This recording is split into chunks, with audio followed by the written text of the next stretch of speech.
Buenas noches y gracias por estar nuevamente con nosotros. Los escándalos en la política no terminan y nuestro impresentable expresidente de la República, Alejandro Toledo, fue detenido en los Estados Unidos, no por procesos de extradición, temas de corrupción, sino por estar borracho en la vía pública. El asunto ha ido teniendo distintos matices, llegó al Perú la noticia, pero eso involucra pues que un exmandatario, bueno, ya bastante desprestigiado por las acusaciones de corrupción, siga aún haciendo escándalos públicos que realmente no deberían darse, sobre todo cuando se trata de una persona que ha ostentado la primera magistratura de nuestro país. Pero hablemos del programa de hoy. Hoy estaré con Mauricio Chan. Él ha sido consejero regional por Islay, también ha presidido el Consejo Regional durante la gestión de Yamila Osorio y bueno, con él pretendo analizar las perspectivas del gobierno de Elmer Cáceres Llica, cómo está funcionando el gobierno regional y qué cosas quedan pendientes en el Consejo Regional. Y más adelante voy a estar con Walter Salas. Walter Salas es sociólogo, pero también ha sido director del programa de turismo de la Universidad Nacional de San Agustín y con él quiero analizar un poco las rutas internas del turismo en Arequipa. Soy Enrique Zavala, les recomiendo que ponga su teléfono en modo avión porque empezamos ya las entrevistas. Mauricio, bienvenido. Enrique, muchas gracias por la invitación, acá predispuesto a poder conversar de temas tan importantes para Arequipa como es la coyuntura política aquí en el departamento. Suele pasar en la política que los nuevos gobernantes hacen extrañar a los anteriores que pensábamos deberían irse muy rápidamente. ¿Qué sientes tú en estos, no sé, más de 70 días de gobierno de Elmer Cáceres Llica? Bueno, mira, dentro de la misma línea que tú lo has dicho, también he sido ex candidato al gobierno regional y quizás desde la postura que estoy ahora se puede decir que es fácil criticar a una gestión en la cual tú también has estado postulando, pero yo quiero que se mire una apreciación mucho más objetiva respecto a estos temas, ¿no? Yo creo que hay una situación que primero considero que no se han dado cuenta todavía que la campaña ya terminó, ¿no? O sea, la campaña... ¿Te refieres a Cáceres? Sí. Por supuesto, sí, me refiero a que el actual gobernador regional no se ha dado cuenta que la campaña electoral ya terminó. Y que dentro de ese nuevo inicio, yo creo que la evaluación primera que se tiene que hacer es los 100 días, ¿no? Esos famosos 100 días donde las autoridades, en este caso Cáceres Llica, tienen la presión y tienen la responsabilidad de desligarse de este espacio político, campaña electoral, y poder plantear las cosas concretas para el desarrollo de todo el departamento de Arequipa.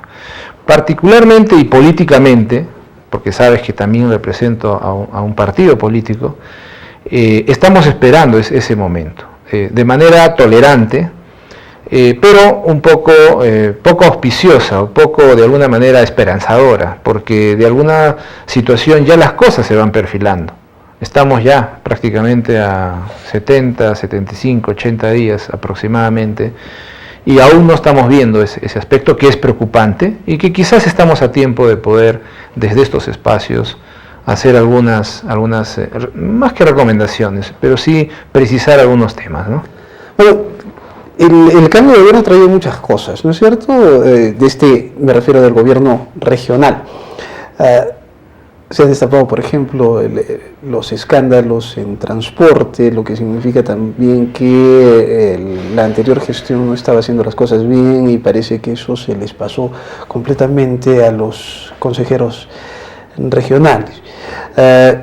Y el tema genera también suspicacias. ¿Cómo ves tú el tema de la corrupción en transportes que se ha destapado y que evidentemente se ha desarrollado durante el gobierno de Yamila Osorio? Sí, bueno, sin ánimos de justificación, porque yo he formado parte de ese Consejo Regional, definitivamente cada comisión tenía su propia función.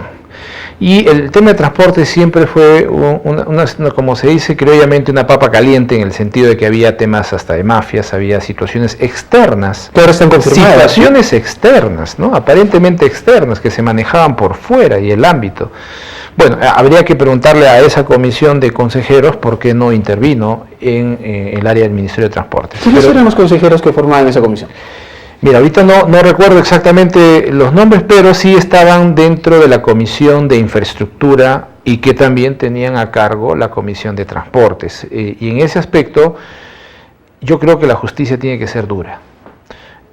Bien que se ha hecho el trabajo de inteligencia, inclusive desde órganos nacionales, fiscales nacionales de la ciudad de Lima, donde la corrupción tiene que acabar, pero con un previo sistema de inteligencia. Creo que este es un gran ejemplo para todas las autoridades, para todos los funcionarios, que ya la inteligencia, a través de los órganos del Ministerio Público o del propio Servicio de Inteligencia del Gobierno, se tienen que ya acabar, ¿no? Todos estos sistemas tienen que acabar y obviamente no solo ya que hayan descubierto este problema, sino que ahora hay que ser, lamentablemente, a nadie le gusta o nadie se siente tranquilo o feliz porque alguien está encarcelado, pero el Perú es más grande que los propios intereses personales.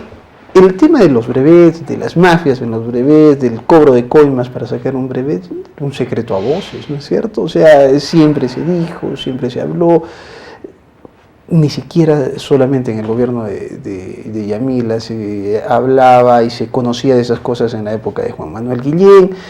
¿Por qué nadie se atrevía a intervenir? ¿Porque era una mafia? ¿Porque realmente es peligroso meterse contra ese tipo de corrupción? Bueno, yo creo que esa autoridad tiene que enfrentar esa situación, por más mafia que haya y por más peligro que exista. Ustedes? ¿Qué pasó ahí?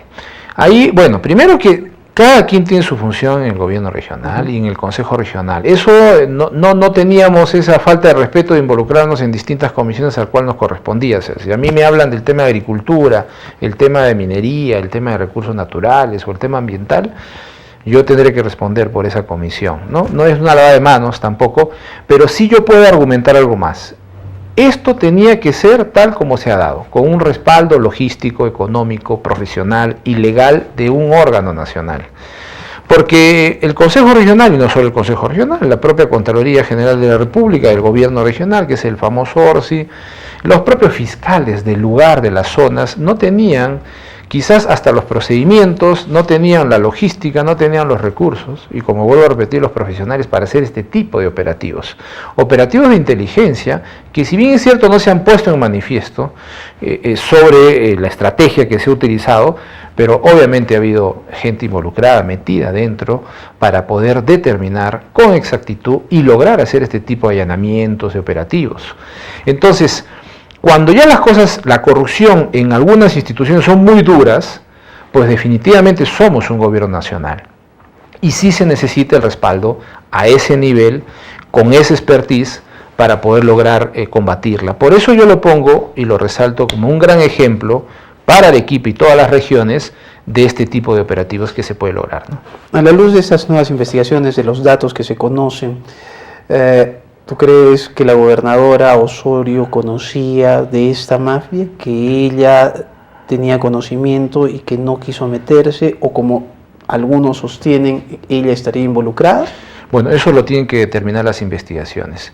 Y si ha sido involucrada y ha tenido conocimiento y definitivamente ha estado dentro de esta red, por supuesto que la ley tiene que ser muy dura con las personas que han actuado de manera equivocada, incorrecta y han estado dentro de un sistema de corrupción. Estamos atentos y nosotros, más aún, que hemos estado de alguna manera directos en la gestión, que por X o Y motivos no intervino la comisión, pues particularmente y políticamente me interesa y vamos a hacer seguimiento a las investigaciones para que le caiga todo el peso de ley. Caiga quien caiga, definitivamente caiga quien caiga. Y los que actúan mal contra el país, pues tienen que pagar sus penas, y eso no hay duda, ¿no? Pero si digo que tú no quieres pasar el proceso electoral, olvidarlo y seguir tu vida política sin criticar. ¿Tú pretendes asumir el liderazgo de un líder de oposición fiscalizando al gobierno regional? Durante la gestión de Yamila Osorio no hubo quien hiciera ese trabajo. Creo que eso fue parte de las falencias que permitieron pues que actos corruptos, que mafias corruptas puedan funcionar, ¿no? Sí, mira, acá hay un tema claro y yo soy muy abierto en el tema. Primero que internamente sí, en el Consejo Regional se logró armar un equipo de consejeros que no eran necesariamente de la línea de la gobernadora Yamil Osorio, eran de distintos partidos políticos, solo uno, en el caso del consejero de Carabalí, Miguel Cárcamo, que era de la línea política de la gobernadora regional, pero los otros consejeros, que al final terminamos como 7 u 8 integrándonos, fueron de distintos partidos, con un concepto de gobernabilidad. Y esa gobernabilidad ayudó a que proyectos que aprobaba el Consejo Regional, que no mucha de la gente sabe que hay filtros que se tienen que pasar, sobre todo los proyectos importantes, Majes Iguas 2, la Arequipa-La Joya, el tema de la nueva carretera vial que está yendo a Yura, el propio variante Uchumayo, que puede haber retrasos, bueno, que sean criticados, pero ese tipo de proyectos de envergadura, donde se ha logrado no solo un presupuesto de 1.200 millones, sino que se terminaba el fin de año casi con 2.000 millones, eso habría que analizarlo de manera más detallada. Y en esa situación de gobernabilidad no significa que no se fiscalizó a la gobernadora Yamil Osorio, o sea, sí se fiscalizó, pero ya a final de gobierno, pues reventó esta bomba, que está ciertamente ya en indicios comprobable, y nosotros no estábamos involucrados en ese aspecto de fiscalización, y mucho menos obviamente involucrados en este aspecto de corrupción. Por tal motivo, no esta bomba final involucra pues toda la otra gestión que sí hay que desmenuzarla y ahora detallarla, ¿no? Hablemos un poco de eso, de la gestión anterior, de lo que se viene con Cáceres Lica, pero tras la pausa. Estoy con Mauricio Chan, ex consejero regional, fue presidente por un periodo del Consejo Regional de Arequipa. Tras la pausa volvemos con él. Estamos ya de regreso en el programa, ha sido con Mauricio Chan, ex consejero regional de Islay, fue presidente del Consejo Regional y se postuló a la gobernatura regional por Acción Popular. Mauricio, hemos estado hablando y en la última parte del anterior bloque yo sentía la sensación de que tú estabas hablando de un exitoso gobierno de Yamil Osorio, o aparente, cuando la verdad es que por una serie de cuestiones, tal vez que serían atendibles, como algunos problemas en el gobierno nacional, pero el gobierno de Yamil Osorio no ha concretado precisamente un buen gobierno en la ciudad de Arequipa. Obras importantes, emblemáticas, promesas suyas no han sido cumplidas.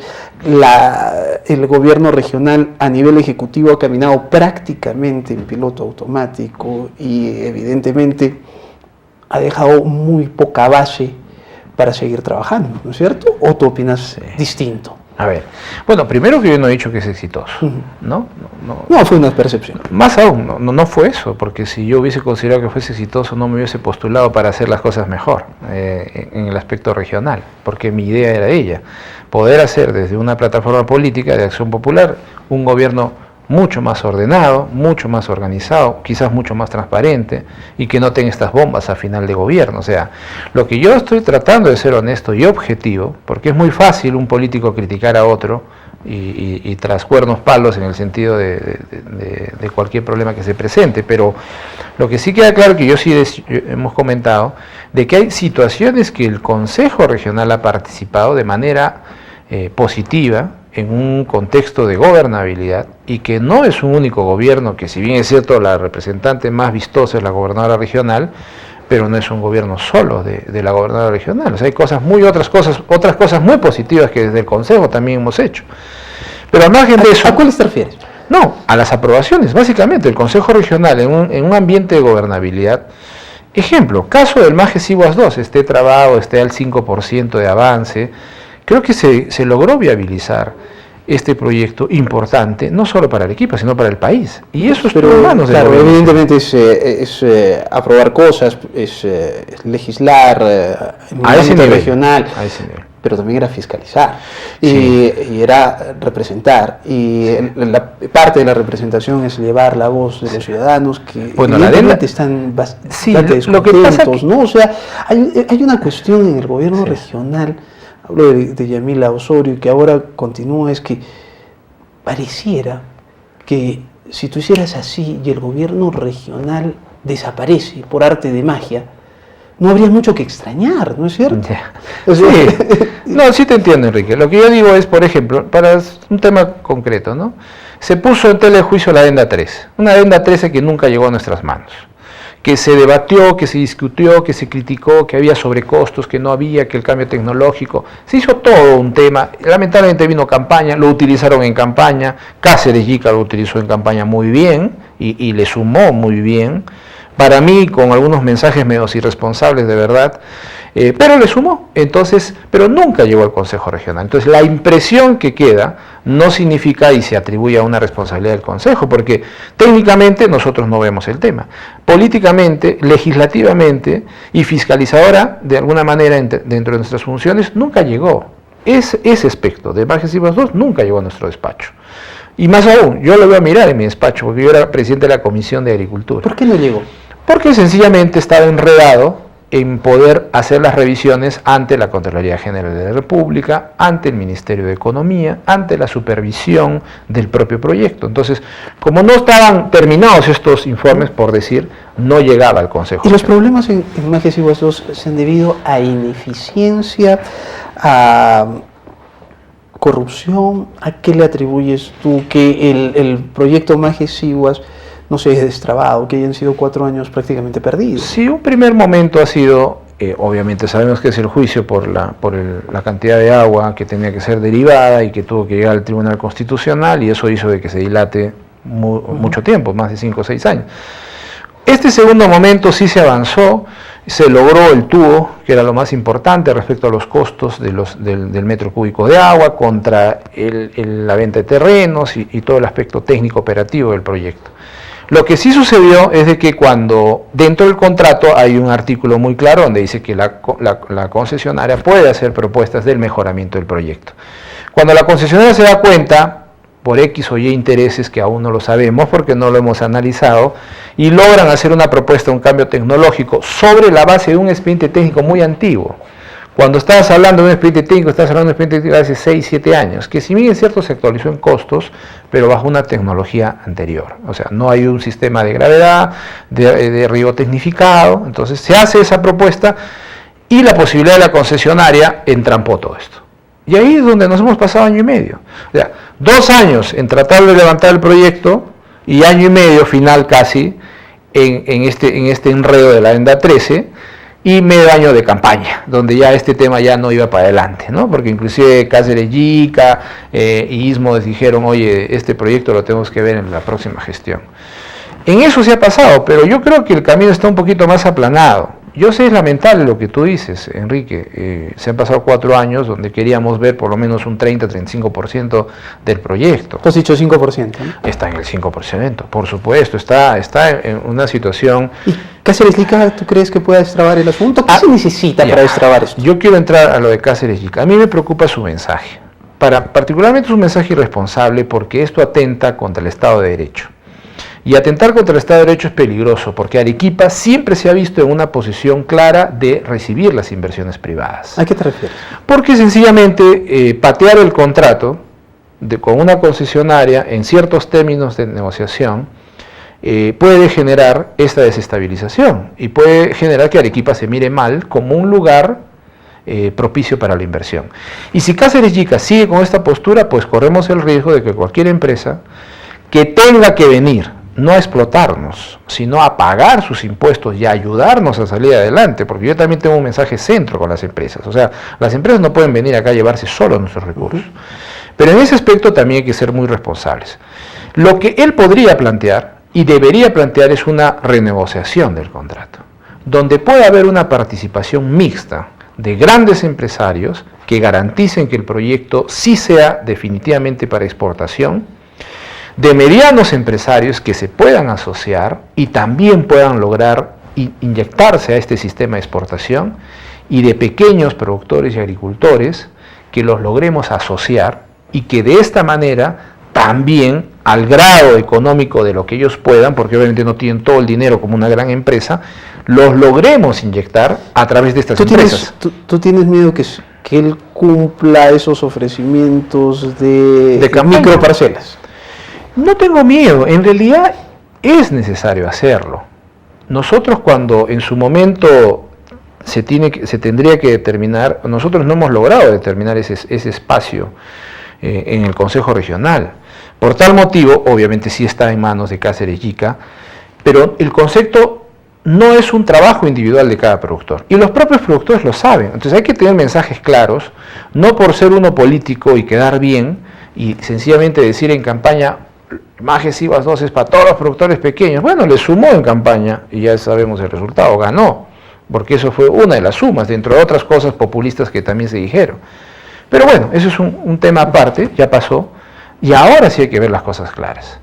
Y hay que hacer las cosas mixtas, por eso digo, el mensaje centro. ¿Tú crees que bueno, la propia norma establece que las nuevas irrigaciones deben tener porcentajes para pequeños campesinos, campesinos sin tierras, etcétera, etcétera? No, o sea, está normado. ¿Eso no estaba considerado? Lo que pasa es que el Ministerio de Economía y Finanzas, dentro de su responsabilidad y como partícipes del proyecto, a través de preinversión, pues hicieron un cuadre matemático muy tajante, ¿no? Hablaban de 200 hectáreas, muy radical. Pero obviamente ese proyecto es del gobierno regional y tenía las posibilidades de hacer estos cambios. Lo que es estratégico, que en su primer momento, para que esto se destrabe, está bien, el planteamiento económico tuvo que funcionar. Pero cuando empieza a caminar ya el proyecto, entonces en el tema social, por supuesto, hay que hacer la intervención. Los porcentajes no te los puedo determinar en este momento, pero que debe haber participación de pequeños productores, sí la debe haber, pero de una manera asociada. Correcto. Pero no al 100%, no al 100%, eso sería imposible, son 38.500 hectáreas. Tenemos que ir a una nueva pausa. Estoy con Mauricio Chan. Cuando regresemos, sí hablamos de la agenda de Arequipa. ¿Qué cosas deberían estar en agenda y que no pueden postergarse en el gobierno regional de Arequipa? Tras la pausa seguimos en un nuevo avión. Estamos de regreso en el programa. Sigo con Mauricio Chan, ex consejero regional por Islay. Fue presidente del Consejo Regional y se postuló al cargo de gobernador regional en las anteriores elecciones por Acción Popular. Hemos estado hablando del gobierno de Yamil Osorio, hemos hablado de Majes IVAS, un poco hemos analizado lo de la nueva gestión, pero la nueva gestión no se comunica, no parece tener un programa de gobierno, así es que creo que resulta interesante saber, en tu apreciación, cuáles son los puntos de agenda regional que no pueden obviarse en la gestión Cáceres Llica. A ver, mira, Cáceres Llica tiene una doble responsabilidad, porque eso es lo que Arequipa debería pedir y debería exigir. Y te digo doble responsabilidad por estos motivos. Primero, porque la gestión de Yamil Osorio hace e inicia algunos proyectos que no se logran concretar, que si bien es cierto tenían presupuesto hasta el 31 de diciembre del 2018, que fueron gestionados ante el gobierno nacional y que ahora esta gestión tiene la gran responsabilidad de terminarlos. Y eso no es un poquito de dinero, o sea, es una gran cantidad. Estoy hablando de Arequipa La Joya, estoy hablando de la carretera que desvío paralela en lo que es la Yura, te estoy hablando de la propia variante Uchumayo, el propio Majes IVAS 2 que también se tiene, entre otros proyectos importantes en temas de salud, los hospitales, en Islay, en Cocachacra. Bueno, espero que no se cuente el hospital Goyeneche que... No, pues porque el hospital de Goyeneche sí fue una de las situaciones que nadie la ha logrado controlar, ni Juan Manuel Guillén, ni Yamil Osorio, y ojalá, de acuerdo a las promesas y a los 20 millones en los 30 primeros días, según dijo Cáceres Llica, iba a poner para implementarlo, y que ahora creo que ni un sol todavía hay en el gobierno. Es fácil hablar de afuera. Bueno, es una infraestructura que se cae, pero tampoco el proyecto hecho por Yamil Osorio de 500 millones parece ser pues factible de realizar, y menos en esa zona, ¿no? O sea, se trató realmente con muy poca seriedad, muy poco profesionalismo y con muy pocos especialistas reales en la construcción de hospitales. Bueno, eso cayó por su propio peso, tú mismo lo has dicho, porque cuando algo no camina bien, pues no se concreta. Y lamentablemente hasta el momento no se concreta porque esto se enreda, porque no se logró concertar. Pero al margen de eso, hay que terminar esos proyectos, hay que hacerlos. La variante de Uchumayo. La variante de Uchumayo fue un proyecto que empezó bien, 4 años y no terminó Yamila, y ahora Cáceres Llica ha dicho que se debe terminar en julio aproximadamente. Entonces, eso va a terminar. La autopista Arequipa-La Joya, eso tiene que ser con inversión privada, que espero sé que hay inversionistas chinos interesados y gente interesada en hacer eso, ¿no es cierto? Bueno, de acuerdo a su ideología, eso es lo que da miedo, porque de alguna manera tú tienes que incentivar precisamente la intervención de la empresa privada, pero estás pateando por otro lado a tema de Majes Ibas 2, por ejemplo, ¿no? Entonces, esa asintonía de estos mensajes políticos, pues dan temor, porque la responsabilidad doble que te decía Enrique era, primero, lograr terminar estos proyectos. Tienen que terminarse, se han iniciado, son necesarios.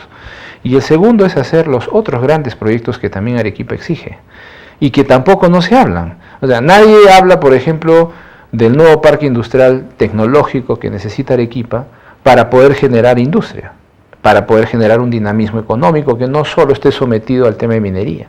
No se habla de los grandes proyectos agrícolas que se deben de generar a través precisamente de las cadenas productivas principales, de acuerdo a los pisos ecológicos que tiene Arequipa, tanto en su costa como en el tema de Camaná, de Carabelí, de Islay, y a más de 2.000 metros, como el caso ya de Castilla, de Condesuyos, de La Unión. Entonces, no se hablan de esos grandes proyectos que a nivel de un gobierno regional deberían tocarse. No se hablan de los proyectos turísticos y de la integración turística que tiene que haber entre la sierra y la costa para poder ofrecer mejores servicios a los propios peruanos y obviamente... Bueno, en realidad el gobierno de Cáceres no habla de nada, ¿no? Bueno, por eso... ¿Tú conoces algún proyecto? Yo no me he puesto a analizar y te lo dije al inicio. Es fácil sentarse y quizás criticar y desde un aspecto como fui ex candidato al consejo. O sea, me estoy poniendo en una postura de recomendación. Todavía no de crítica. Yo creo que Cáceres Chica tiene sus 100 días que ya se le acaban.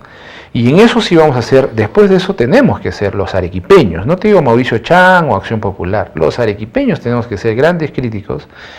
Y dentro de esa crítica también la propuesta, porque es importante también decir qué otras cosas importantes se tienen que hacer. Bueno, uno de los grandes problemas es Valle de Tambo. ¿Cómo solucionamos el problema de agua? Eso ha generado una nueva guerra del agua, esta vez con Puno, con calificaciones bastante duras de parte del gobernador a Duvire y a nuestro gobernador, ¿no es cierto? Pero, ¿y ese tema? Además es tu provincia. ¿Y cómo se resuelve? ¿Cómo la vamos a resolver? ¿Con agua de Puno? ¿Con agua de Pasto Grande? ¿Con represa en Paltuture? ¿Con represa más allá? ¿Con agua con una represa que construye Tía María? ¿Cómo has analizado? ¿Qué sabes al respecto? De ese tema específico, y te iba a hablar de que los grandes proyectos que necesita Arequipa precisamente es el sistema de represamiento y de los sistemas de conducción. El problema de Majes nadie lo quiere resolver. Majes puede desaparecer en 30 días.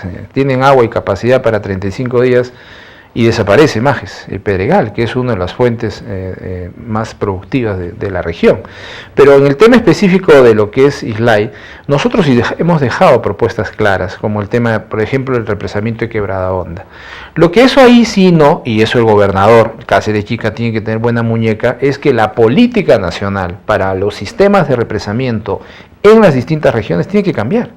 Porque seguimos con la política antigua de que necesaria y únicamente el sistema de represamiento tiene que ser a cierta altura, o a 4.000 metros, o a 5.000 metros, y que esta represa de alguna manera pueda irrigar distintas pampas a lo largo. Sí es un concepto válido, pero si vemos que Islay se muere por el agua, que tienen un proyecto trabado precisamente por los problemas del agua, y no cambian la visión de que una represa pueda estar a 500 metros sobre el nivel del mar, con más de 80 millones de metros cúbicos, y que va a resolver no solo la problemática hídrica, sino que va a dar la posibilidad de expandir más de 7.000 hectáreas, que precisamente sirven para la gente que está más rencorosa en la zona, que no tienen terreno, que son los peones y que puede generar un dinamismo. O sea, si no cambia, felizmente lo han cambiado al ministro de Agricultura. ¿Qué arequipeño? ¿No? Lamentable. Y más aún, decían que hasta sus raíces eran del Valle Tambo, de la Ensenada.